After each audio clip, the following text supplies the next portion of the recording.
À quelques semaines d'une probable levée de boucliers contre Bruxelles, les tenants de la construction européenne, effrayés, tentent de montrer un autre visage en renforçant la directive détachement, le symbole le plus puissant de cette Europe ultralibérale et antisociale dont les peuples ne veulent plus.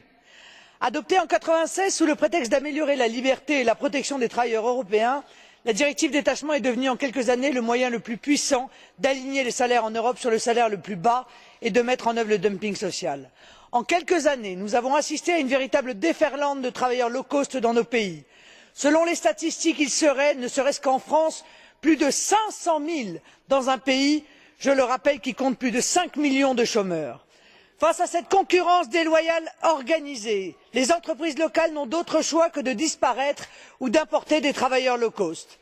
Dans ma région, sur le chantier du terminal méthanier de Dunkerque, pas moins de 40% des salariés sont des travailleurs low cost.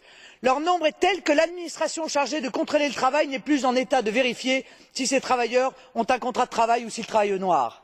Pour tenter de vous exonérer de vos erreurs tragiques, vous cherchez à modifier à la marge ce texte criminel pour la dignité et le bien-être des salariés en permettant aux États de renforcer les contrôles. Dérisoire et hypocrite, car dans le même temps, vous demandez aux États de supprimer des pans entiers de leur administration pour sauver l'euro.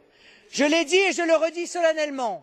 Renforcée ou non, la directive détachement est une bombe à fragmentation sociale terrifiante. Il n'y a qu'une solution, il faut supprimer ce texte. C'est pourquoi nous nous abstiendrons sur l'amendement de compromis, véritable escroquerie politique. Madame Le Pen, est-ce que vous acceptez une carte bleue de Monsieur Gajski? Avec grand plaisir.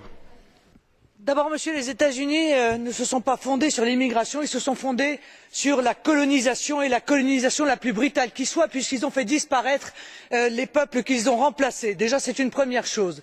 Deuxièmement, oui, je trouve criminel à l'égard des travailleurs que de les mettre en concurrence avec d'autres travailleurs qui sont évidemment payés 30 à 40% moins cher du fait du niveau de dumping social des charges qui sont réclamées. Alors évidemment, Monsieur, les entreprises vont avoir beau jeu que d'aller chercher des travailleurs à très bas coût. Lorsqu'on a 5 millions de chômeurs dans un pays, on ne se permet pas de donner de l'emploi à 500 000 personnes qui viennent de l'étranger. 500 000 aujourd'hui.